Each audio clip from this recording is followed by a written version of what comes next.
Today I'm going to share with you the miracle of the keyhole and the arrow.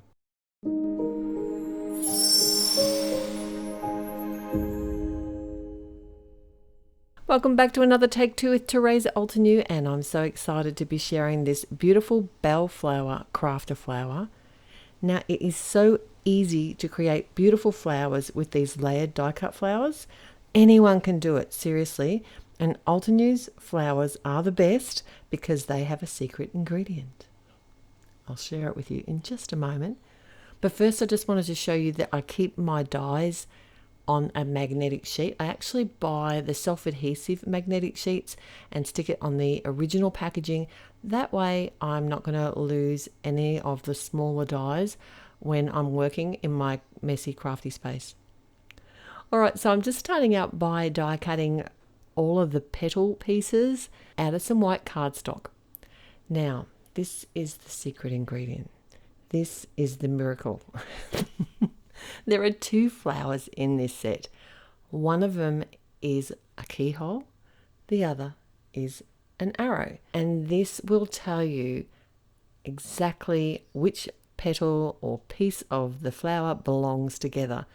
They are also numbered. It's really difficult to see in the video here, but each of these pieces is numbered 1 through to 6 or whatever, how many pieces there are. I like to die cut in white cardstock often if I'm not sure what I want to do, because then I can always add color later, but you could certainly create the same flower but using colored cardstock. I'm just using my mini blending tool to add some light ink to the center of the petals. And I also use an artist marker to add some color to the stamens. As I said, these are numbered as well as having the die cut within the die cut. Like this is the keyhole version. So the number 1 layer goes at the back. The number 2 adheres directly on top. The stamen here is number 3. And I'm using liquid glue because that gives me a little bit of wriggle time and I know that's going to have a really strong hold. I literally am just laying the keyhole over top of itself each time. That way I know the flower is going to be lined up perfectly. It is a game changer and makes layering crafter flowers or layering flowers such a quick process. I don't know who thought of it, but they are a genius. Now the final piece of the puzzle actually covers that keyhole, so it's not something that you're going to have to see.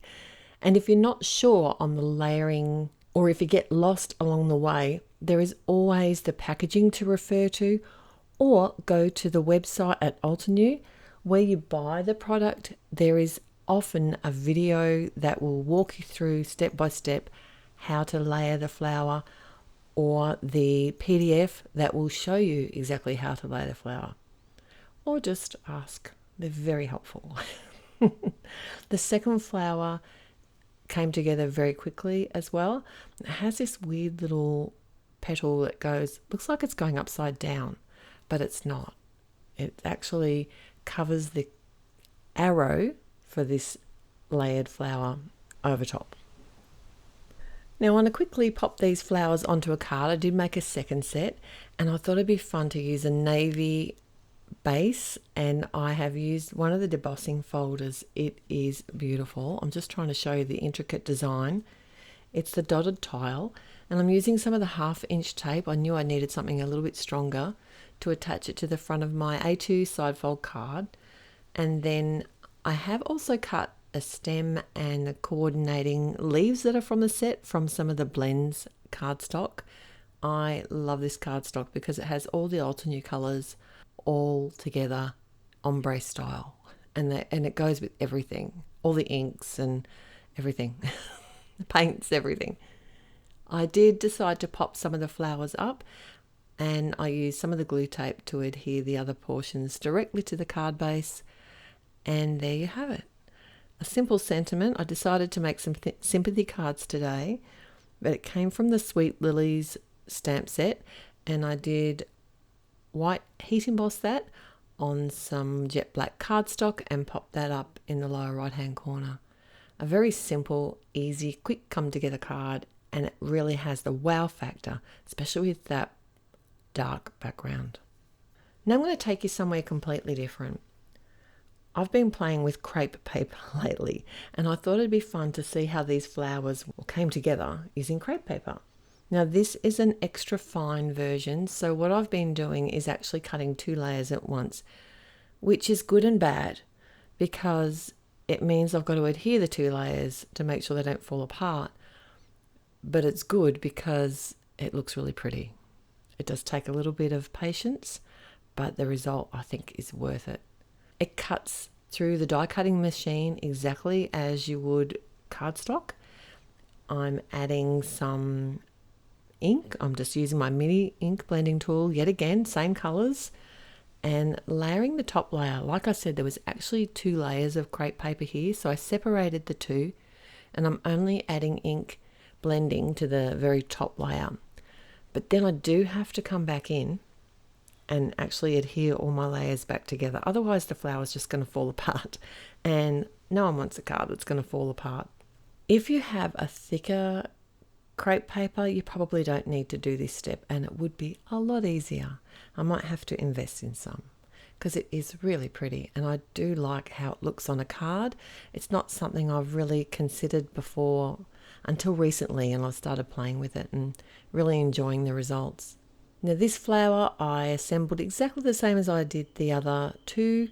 This is just the keyhole version. I did 1 of each because, you know, while you're creating, you might as well be running more through the die cutting machine, assembling and creating more cards as you go, because everything's out ready to go. I did find that the crepe paper squished a little bit and flattened, but it was easy to fix just to snip around the edge with some scissors. Another sympathy card, and this time I'm using the Elegant Sayings stamp and die set, and I'd already stamped out a bunch of sentiments here, so I just needed the sub sentiment with deepest. I added a panel that I'd already made and discarded from another card using the Ornate Nesting die set. Popped that up on the front of the card and then added my flowers.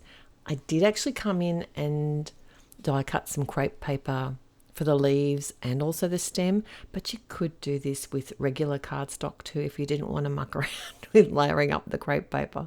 I have added a little bit of cardstock to the back of my flowers because I did want to pop them up, and I popped up the sympathy sentiment. I love this font. How beautiful is that? That's a really pretty set. So 2 sympathy cards today for the stash, and 2 very beautiful different versions of the crafter flower, Bellflower.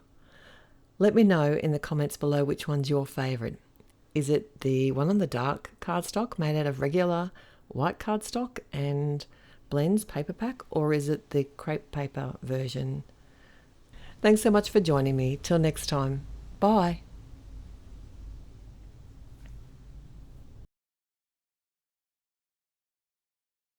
Hello there! Did that video just spark your creativity? And do you want more project ideas and inspiration videos too?